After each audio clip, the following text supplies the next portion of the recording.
Hello, hello, hello. All right, we're getting started here. Good afternoon or good evening or good morning, depending on where you're joining me from. Welcome to Jenetics Creations. This is the Get Hooked series. This is where I am teaching you guys anything and everything you want to know about crochet. So if you're new here, welcome. My name is Jen, and we are going to be learning a few different things today. I want to practice the Suzette Stitch. I've seen a lot of it going around, and I've been playing with it on a few of my own projects. And today I figured we'd just make a small little swatch. It's actually going to end up being a face scrubby. Everyone's been doing those cotton washcloths and whatnot. I see them all on Facebook, and I have yet to ever make one or let alone use one. So I figured this would be a great chance to practice a new stitch with you guys and to make something that possibly I could end up loving. So we'll dive into that in a second. Let me show you a little bit about what this stitch actually looks like.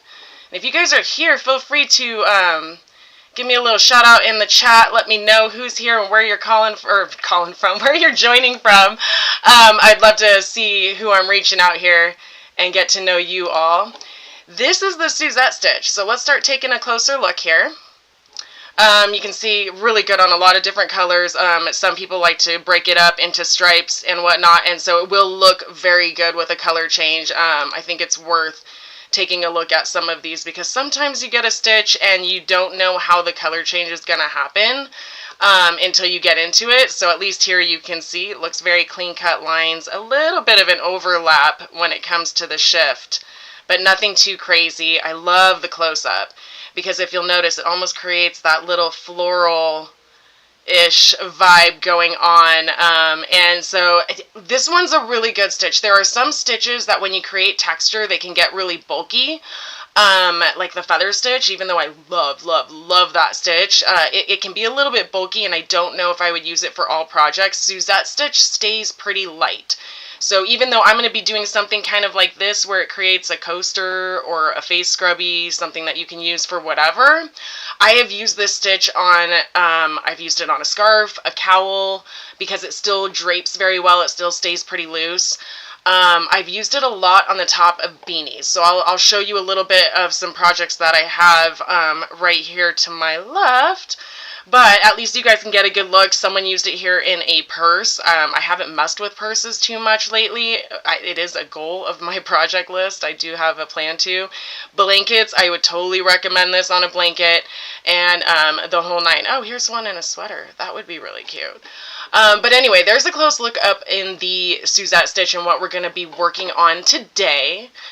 Again, for those of you guys who are new here, make sure you subscribe. I do a weekly class, and I am gearing that class to my students. So if there's things that you want to learn, things that you want to brush up on, become a little bit better at, learn some tips and tricks, let me know, whether it's in the comments below or what have you. I am here to tailor this to you. But we are here weekly every Wednesday at 2. I am going to be rescheduling a few classes in the future to 1 o'clock, but I will let you guys know when that happens. I just have a kiddo that is in track, and that starts up, and it gets a little wonky.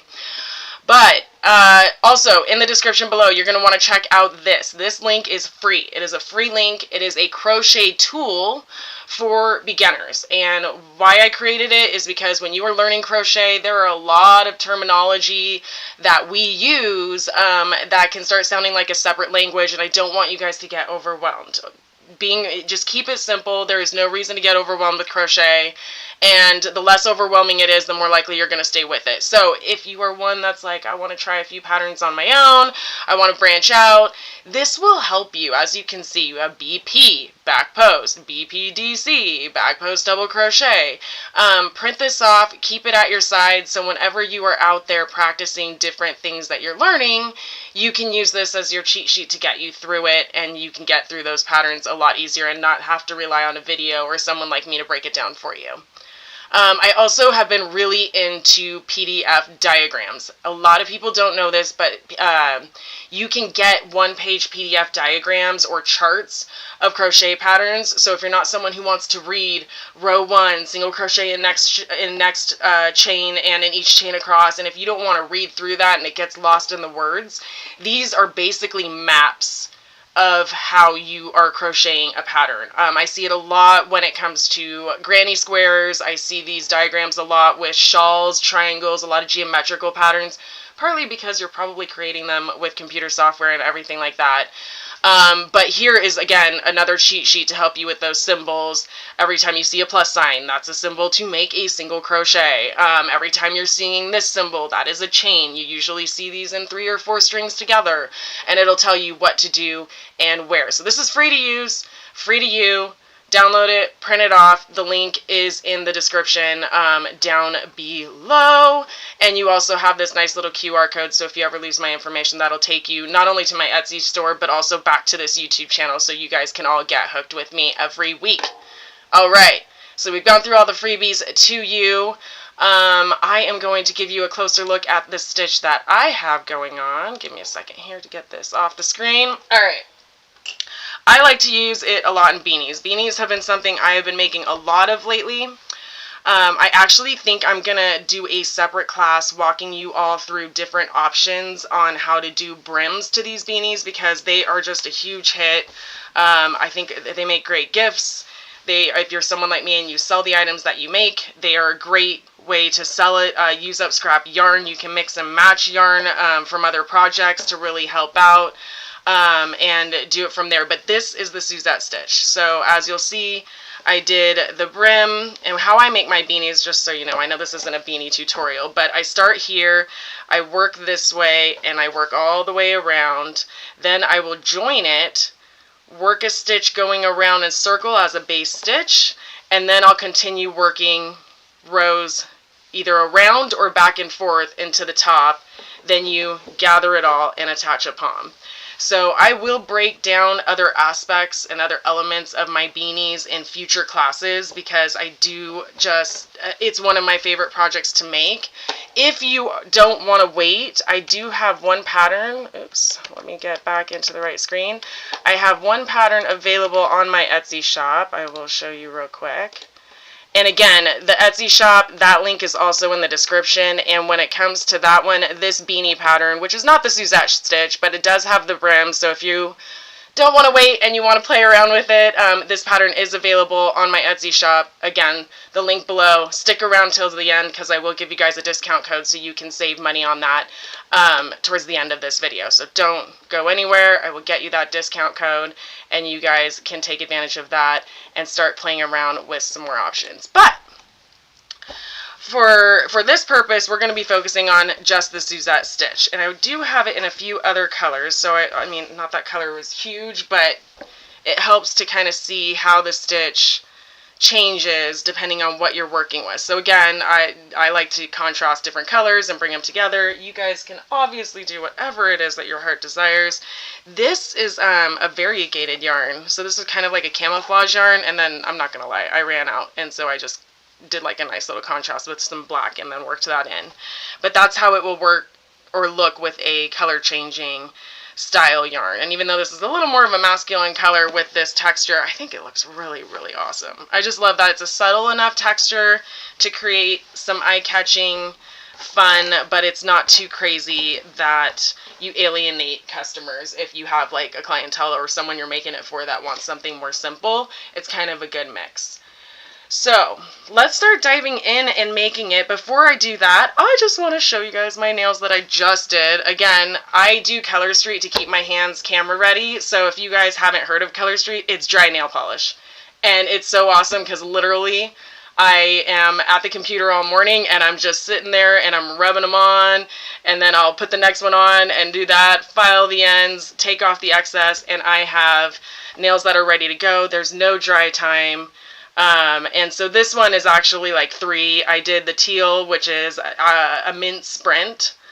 This overlay, which is just clear with the heart design, so you can put it over any color you want, is the Eat Your Heart Out overlay, which is great for Valentine's Day. So I'll be doing those over the next couple weeks because I have a few extra that I have saved. I have no idea what I got on my finger there. But the glitter I put on top of the teal, and that one is Starlit Sand. So these are all Color Street nail polish. Again, dry nail polish, perfect for people who are on the go. And if you're like me and I just want to get back to stitching, I don't have to wait for my nails to dry. I literally just did these, and we're about to dive in with some yarn. So let's go ahead and shift gears and get you guys started on the Suzette Stitch, and we'll have some fun. Okay, I'm going to be using this yarn. I don't normally use cotton yarn. I do it on a few projects just because I really like the way it feels and the weight of it. But this is the Loops and Threads Classic Cotton. If you guys are familiar with the sugar and cream cotton yarn that you get like everywhere, it's at Walmart and Amazon and everything, this one's probably a little bit softer than that one. It's also a little bit thinner. So if you don't really like the coarseness or whatnot of the sugar and cream, this is a great alternative. If it is too thin for you, I say this in a lot of my videos, double up the strands. Literally, I'll have 2 skeins, and I'll be pulling from both of those skeins and working 2 strands at a time. And it creates, you know, it just creates, that's a cheap way to do a slip knot, but I'm trying to, you can keep messing up like I am, haha. But you can work the 2 strands at the same time, and it still does all the same work. I'm hoping you can see that. It just makes it a little bit more bulky, and you don't notice that you're working 2 strands unless you're using 2 different colors, which is a fun thing to do. Creates really good looks. But if you're like, I really like this color, it's just too thin, this is a great way to use your yarn differently and get the most out of it and not have to ditch something just because it wasn't what you maybe were hoping for. But I'm going to be working with cotton yarn. If you guys are just using acrylic yarn, by all means, it does not matter for this project unless you are making stuff that is like a dishcloth or a face scrubby, because I've been told the cotton absorbs water the way that you want it to. So that's the only reason why I'm opting to use the cotton yarn right now. Normally when I'm doing beanies and everything like all of this, this is all done with acrylic. So yarn, whoops. So yarn is not, you don't need to be picky with it. The only reason I'm pointing it out is if you are making face scrubbies or stuff like that, which is very popular right now, you don't want a yarn that's going to be ineffective. And the way that this holds up with wear and tear, as well as dries out properly and absorbs the water properly, cotton is going to be your best bet. So we're going to start with a slip knot. I'm not doing anything fancy. We are just going to be making a square. So go ahead and slip knot. I have my cut end over here. It's going to go off to my right. My live end, or the one that's connected to the yarn, is going to be off to my left. I am right-handed, so if you are left-handed, you are going to need to switch this. But you're going to make a slip knot. There are a lot of different ways to do a slip knot. I often go into autopilot, but if you are like super nervous with them, you're just going to like create a twist. Literally, you could just grab this yarn, twist it, and then you're pulling it through. My husband always says, it looks like a pretzel. It looks like a pretzel. If you look like a pretzel, you're doing it right. The only difference is you pull it through, you don't pull it through all the way. So if you caught that, I didn't bring this end through. I know a lot of people that struggle with slip knots, so forgive me if I'm overly explaining it. I just don't want any of you getting lost right off the bat. So you wrap it around if you want. It helps. Sometimes people like to see it this way. I'm creating that X over my fingers. You can use the hook to pull it through. Just, again, don't pull it through all the way, and then you're just going to tighten it. And when you tighten it, you're going to bring that as so. Now, I'm going to be chaining an odd number of chains because the Suzette Stitch needs an odd number of chains. However, that doesn't include the turning chain. So you will create an odd number of chains plus the turning chain, which naturally on this one is 1. So yes, you're doing an even number of chains. The only reason I'm explaining it the way I am is if you are like, Jen, I'm ready to do the beanie and I'm ready to go. I don't want you to hold up just because of this. So start your beanie, work the brim. When you do that first set of rows around a circle, around this circle, and you go to join, you're going to want to make sure this has an odd number of stitches, because you're going to end up joining with a slip stitch and then chaining to turn and start your next row, but you don't want that turning chain to be included. So while we are going to chain an even amount, it is only because I'm doing an odd number of stitches plus 1 for the turning chain. So I'll walk you through it, but let's go for an odd number first, just to try to keep you consistent. 1, 2, 3, 4, 5, 6, 7, 8, 9, 10, 11, 12, 13, 14, 15. I think 15 might be a good one for like a little face scrubby maybe. I've never made these before, so we're going to go with 15 for now. If I feel like it needs to be bigger, I can always frog it, or if you're new to lingo, that means undoing it, and I can always make it bigger later. But at least 15 will be easy for you guys to get the idea. So now 15 would be the number of stitches on row 1, but I need a turning chain, so here's that turning chain, which does bring it to 16. But if you were doing a brim on a hat, you'd be joining with a slip stitch before doing the turning chain. So let's jump in. The turning chain always gets ignored. Sometimes it counts as your first stitch. Every pattern is different and they should tell you whether or not it counts as a first stitch. But for the purpose of this, it doesn't. It's just to create space so I can go into that second stitch.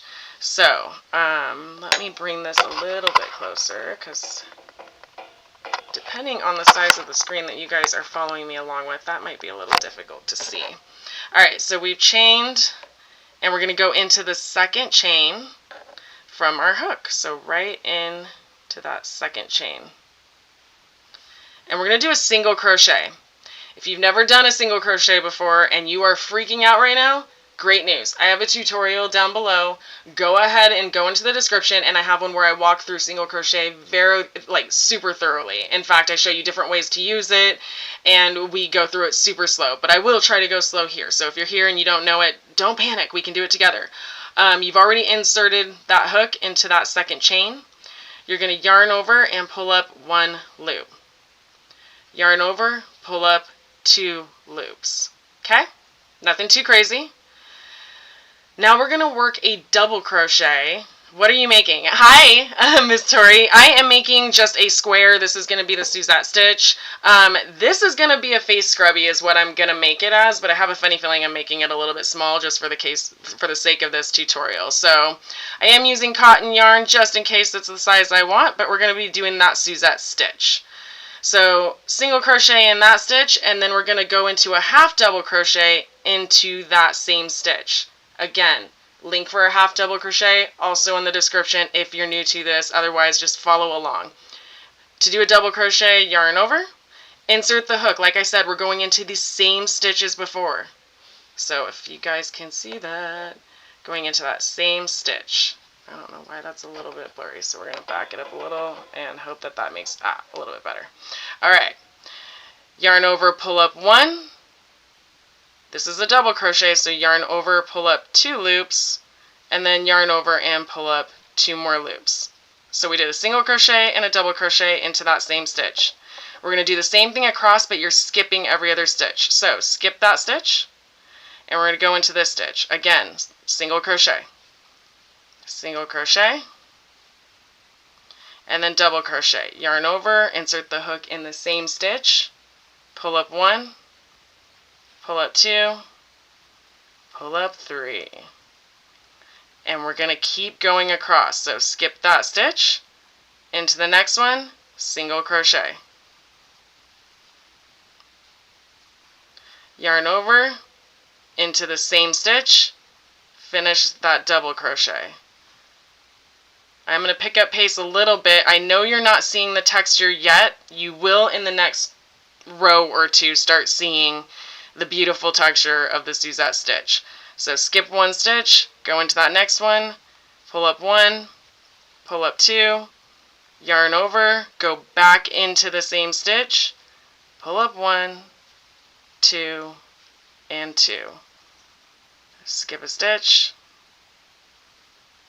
and single crochet followed by a double crochet into the same stitch. Skip, single, double. This is definitely too small for a scrubby. I don't know. I've never used one before. Like I said, I think it'll be kind of fun.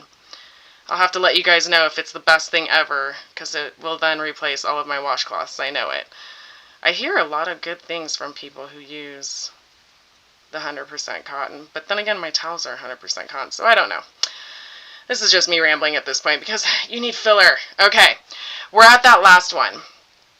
In this one, we are just going to work a single crochet. This helps keep the edges aligned. So don't work a single crochet, or don't work the second stitch, just do a single crochet in that last one. No need for a double. We're going to chain 1 and we are going to turn. Now, essentially we're doing the exact same thing. Actually, no, we are, but we're completely doing. It's just going to be a one row repeat. But where you put the hook, you're going to want to make sure you keep an eye on it. Otherwise, it can adjust how the texture looks. So you've got a single crochet here. This is where we're going to work our first 2-stitch single and double. So insert it in that first one, single crochet, double, go right back into that same stitch, and you're there. Again, we're skipping one. If you're having trouble finding it, the good news is you're going to start seeing that there's highs and lows. It's starting to create that bump. We're always going to be working in that lower stitch. So this taller stitch is going to be left alone, which is consistent with what we did on row 1, because we're skipping that stitch and working into that next one. But if you just happen to lose track, you should be working in those valleys, not on the peaks. So we're going to skip 1 stitch, and we're going to go into that one, and we're going to work a single crochet. And then yarn over into the same stitch, work that double crochet again. Perfect. Skip a stitch, and we're going there. Yarn over, double crochet into the same stitch. And we're going to keep doing that across.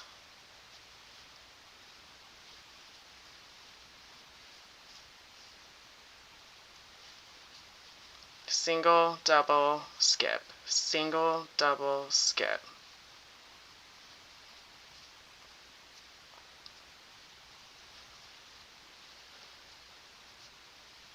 Single, double, single, and we are getting close to that last one, and we are not changing anything. We are just going to do a nice single crochet into that lower stitch, and you'll see we're starting to get that nice swirly pattern. But let's do a little bit more here. A second.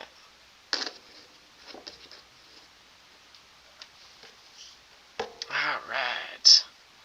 So chain 1 and turn,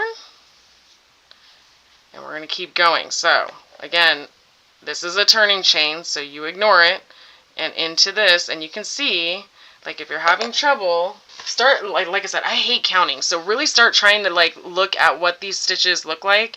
And this is that single. You usually have like a little V going on. You have that little horizontal bar, and then you have what a lot of people call is that top braid right up top. So we're going to go into that first single crochet and work our first single crochet.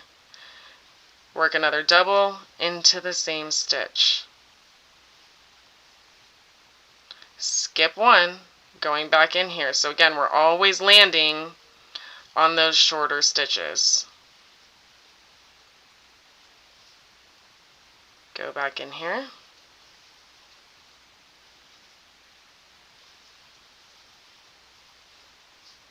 And skip a stitch.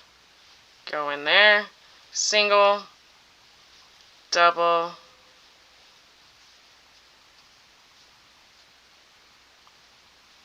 single, and double.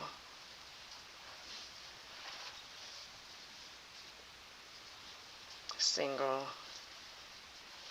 double.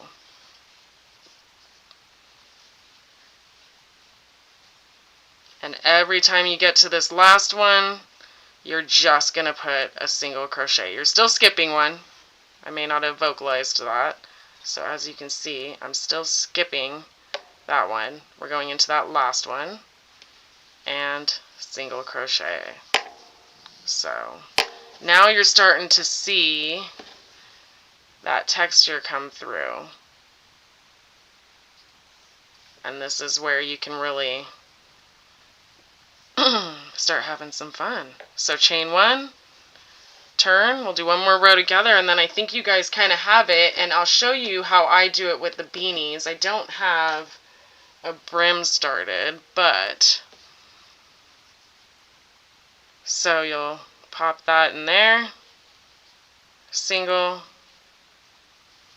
yarn over, and you're working a double crochet into the exact same stitch, skip one, single, double, and you'll keep going. What I like is if you guys are crocheters like me, your brain in January is pretty like fried from doing gifts and whatever else you have promised people at the end of the year. So having some nice mellow, I know some people call them brain dead stitches, but you know, just the ones that you can check out and just do over and over again in either a big blanket or either a big scarf or whatever it is that you like to make, it can be really nice.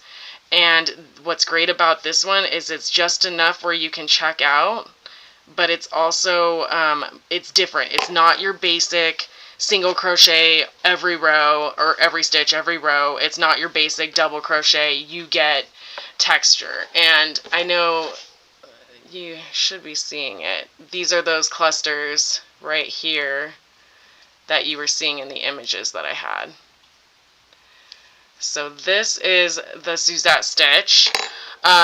This one, again, it's really great in the beanies. What I do, what's the best way for me to show you this? I can, let's pretend this was the beanie.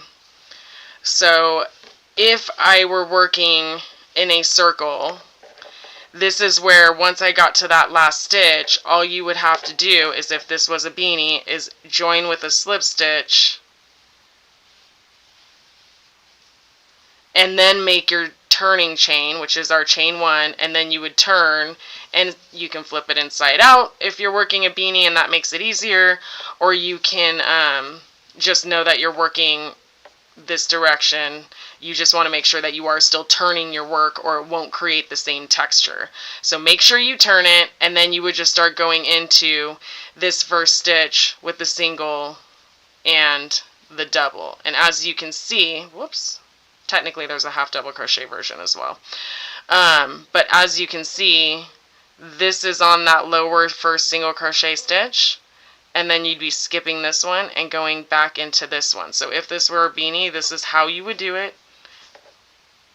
And you would just go there and continue with the single, double, and skip. So this is the Suzette Stitch. Great. Like, I love this stitch. I just hands down love this stitch. Chain one. We're just going back to the other version. I showed you guys how you could incorporate a slip stitch and work it across. But if you are doing something flat like me, chain one, turn, you're just going to single crochet, double crochet in that first stitch, and again, all the way across. Skip one, single, double, single, grab more yarn because it's stuck, and double.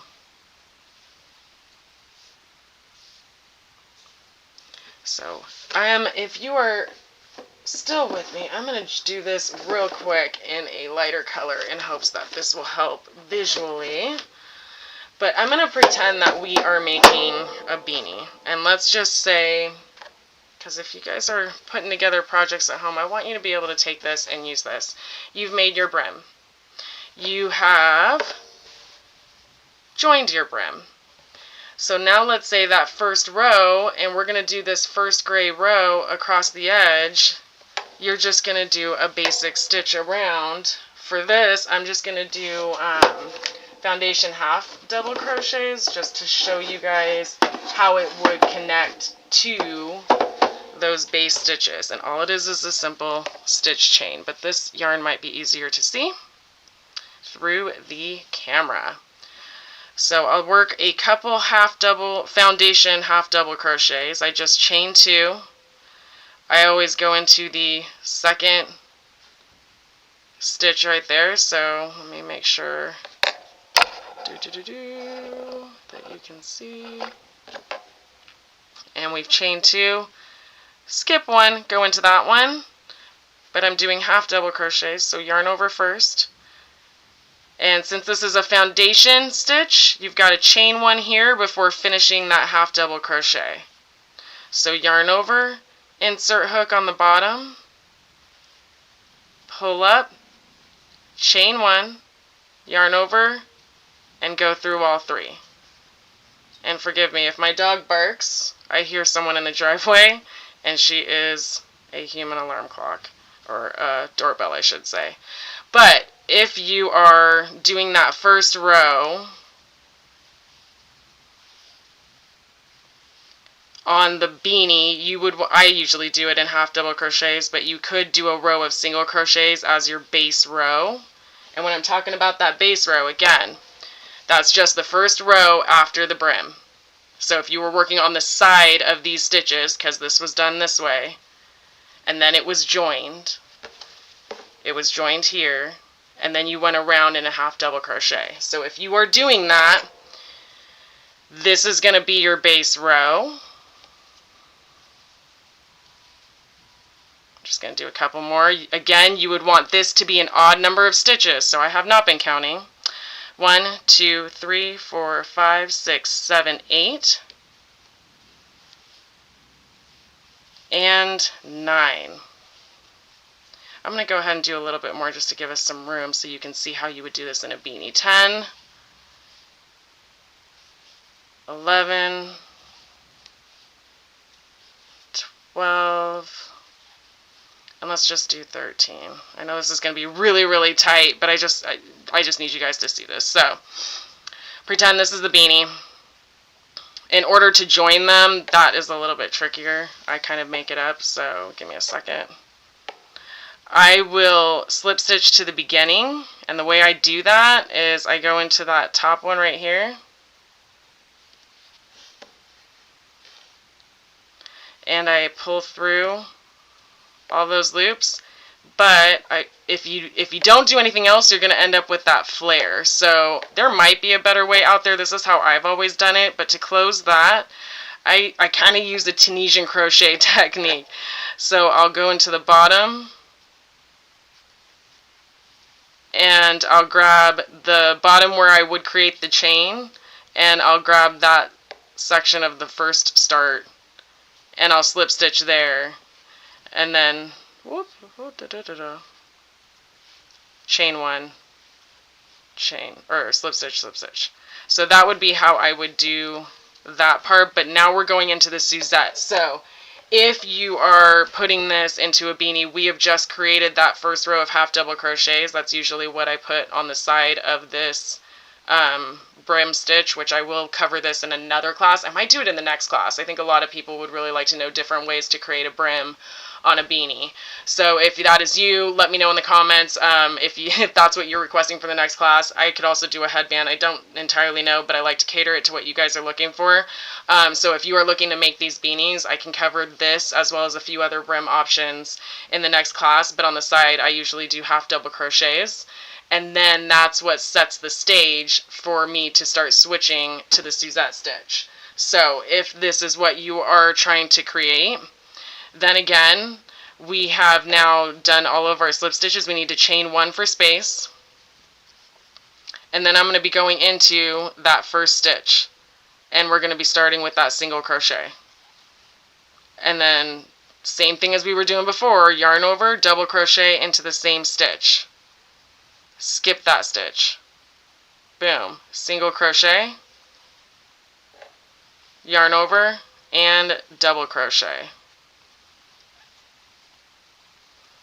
And this is how you would do it in a beanie. Single crochet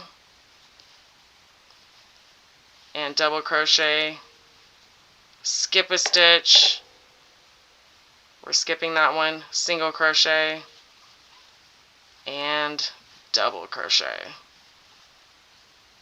I'm going to keep going across. Hopefully I counted correctly. And we'll see what happens when I get to the end to join. Single crochet. And same stitch, double.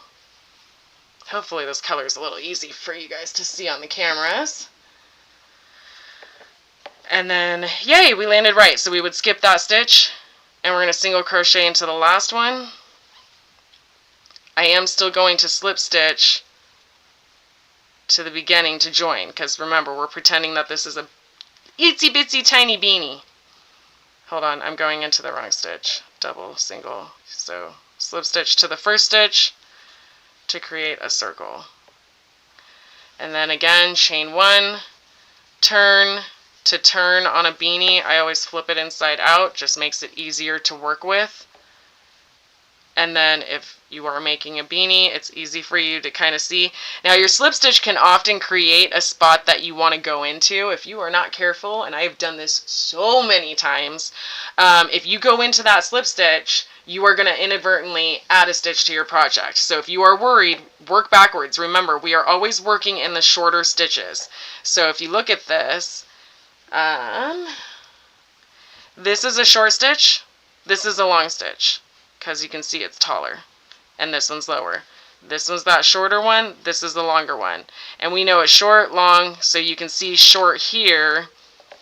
So the spot that is that first one is here, not here. That is our slip stitch. So you do not want to use that spot, or you are going to inadvertently add a stitch, and it's going to make your beanie get bigger as it goes up.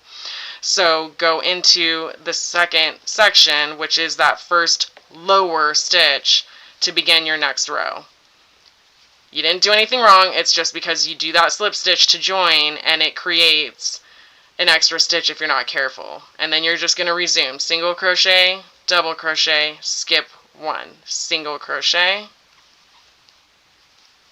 double crochet, whoops, hold on, there we go. Double crochet,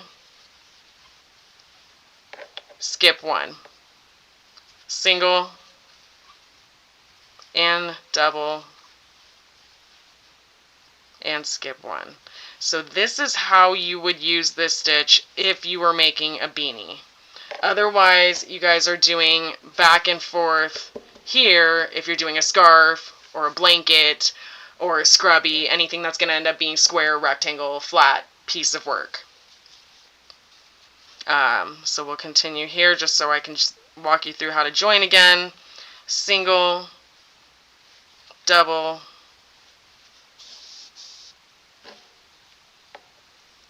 skip one, single, and double. And in that last one, single crochet by itself.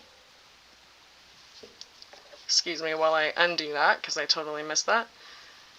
Single crochet by itself, and then find that first stitch, and you join. Oops, that is not the first stitch. This is the first stitch. And you'll slip stitch to join. And then if you were continuing with the beanie again, chain one, turn.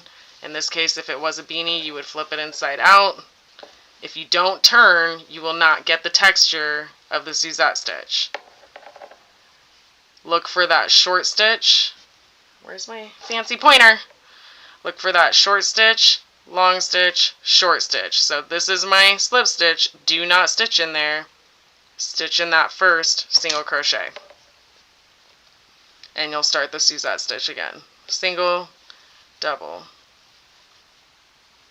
skip. So that's how you would do it if it were a beanie. As you can see, you're starting to see these ruffles come out. It is easier to see with my flatter piece, so I digress, but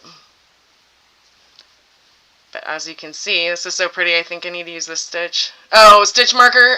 Maybe.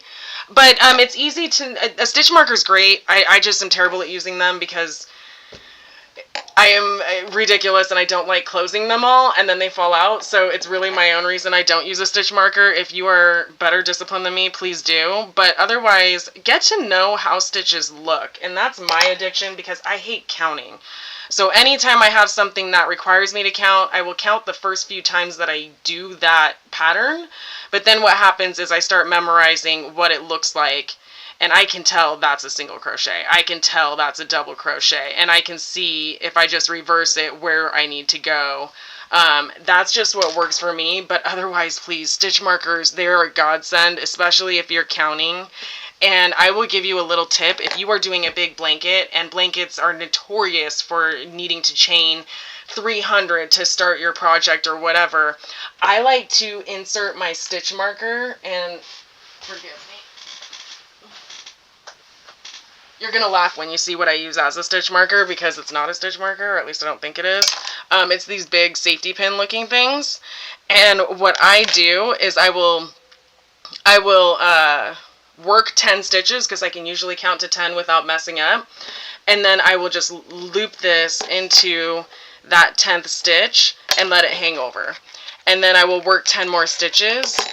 And then I will take this out and put it into the next one. So that way if anyone interrupts me, the worst thing I have to do is go back and count maybe 9 or 8 stitches. I don't have to count, you know, all 200. So that might be a little bit of an easier way than to use it. But the stitch markers are perfect for the beginning, especially if you are doing if you're working in a round fashion, because it will help. But otherwise, if you don't have that available to you, or you are like me, just aim for that first low stitch. So I just go, this is my first Suzette stitch. And then what I'll do, that's so smart. You know what? I like to think so. I don't know. I think it's just because I get interrupted a lot. I'm usually crocheting at my son's basketball game, so people ask me questions. But this is the first Suzette stitch, and so that is the single crochet. I just can tell this is the tall stitch, this is the first one, so I know don't go there, go into the first short stitch. So just look for that first short stitch, and you should be golden. But I'm so great to have you. I really hope you try this stitch, and I hope you do really, really well with it, because I think it is a beautiful one. It is super beautiful. And it's easy. Again, this is one where you can just check out, kind of keep going, especially if it's in a blanket form. You don't need to worry about that slip stitch or stitch markers or counting or any of that. You can kind of just keep going and look for that short one. So guys, I am not going to bore you with watching me crochet the rest of this. Any other questions, feel free to put them in the chat. Again, this is the Suzette stitch. It combines single crochet and a double crochet. And just the way you're using it. A lot of stitches are just a combination of your core stitches. Your core stitches are your chains, your single crochets, and your double crochets, and occasionally like a half double crochet, which has become one of my favorite ones.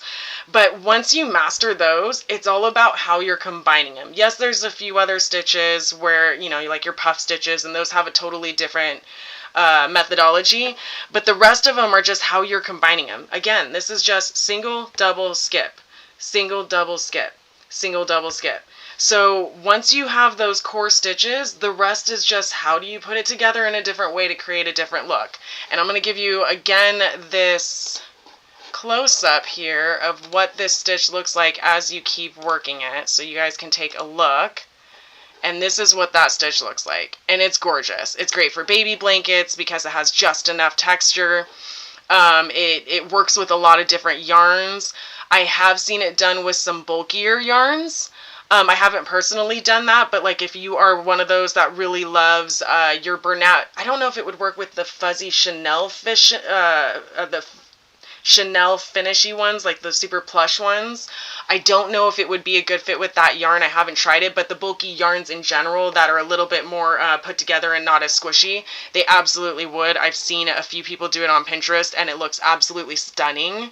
But again, washcloths, face scrubbies, this is a great one. Sweaters, blankets. It's not a super thick it doesn't come out super thick, so it's still going to drape well and move well as you are playing with your piece.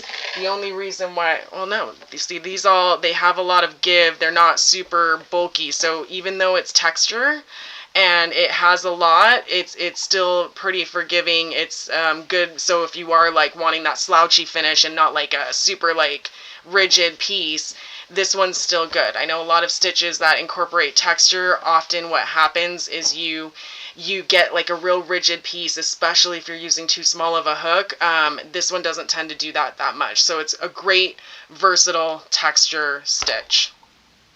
Awesome. Guys, I don't have anything else for you as of right now, so let's go through everything. Don't forget, in the description you have your free cheat sheet, so please download that. I will keep that in the description. That's not going anywhere. Excuse me. Next week I will be teaching again Wednesday at 2 o'clock. Set your notifications, guys, because I really want to make this a weekly thing. I want to stay consistent. I really want to build a nice crochet community because I love nerding out with anybody who loves yarn and different projects. So please, please, please let me know what are some other things that you would love to learn. I know that I've got some few requests for some flowery items and whatnot, so I'm looking up a few patterns on that, and I'll create something to make some flowers in the future. Also, some headbands are coming your way, but I also want to get how to break down these beanies, and so that way you can take the parts of it and kind of make it your own. Like maybe you like the Suzette Stitch, maybe you'd rather do like a crisscross stitch or a feather stitch on top, but you start learning how to create the beanies or whatever it is you're creating on your own by taking these stitches and learning how to manipulate them into your own pieces. That's when you really get to have fun and let the creativity run wild. Or again, you can just keep it simple and recreate different things that you see on this front. So make sure to check out the description. Don't forget Color Street Nails. If you are into the dry nail polish and you want to keep stitching and not wait, you guys can go ahead and check that out. That link is below as well. I am an independent stylist, so I'll answer any questions you have about that. And then discount code for my Etsy store, guys, it is Get Hooked. So if you stuck with me, you deserve 10% off. Check out, I have patterns, and every item I create, I also list it for sale there. So if you are someone that wants to buy some items that I have, and I think, oh, yep, this is one of the items that we actually taught in the first class. This is my light and airy shawl. I have the pattern on my Etsy shop. I have, if you go to the live stream, which this should take you to that playlist as soon as we are done with this video, that the very first class that we did covers how to make that, so you can learn how to make that shawl. And I also sell a few of them online, so if you just want the finished product because you're like, this looks awesome, I want it, go to my Etsy store. The link is in the description. Put in Get Hooked. That will get you 10% off. And follow my shop. You will be the first to know when I have new patterns or new creations on the horizon. Let's see. I think we covered everything on the Suzette Stitch and everything that was in there. Otherwise, I will see you guys next week. We are on for Wednesday at 2 o'clock. Again, in March, I might have to reschedule a few of those just because track schedule's coming out. But again, subscribe, stay tuned, hit me up on all the things. I have Facebook, Instagram, but stay here on YouTube. I tend to post it all and get you guys all squared away. I'm so glad to those who were able to make it. Thank you, thank you, thank you. We did hit 1,000 subscribers last week, so very exciting news. I'm super grateful, and I love being here, so I just want to keep teaching. But that all relies on you guys helping me make it awesome. So I will see you next week. Until then, get hooked and check out the other videos I have. And guys, keep stitching. I'll see you on the next class. Take it easy. If you're out there, I'm saying bye now. Bye-bye. See you next week. Take care.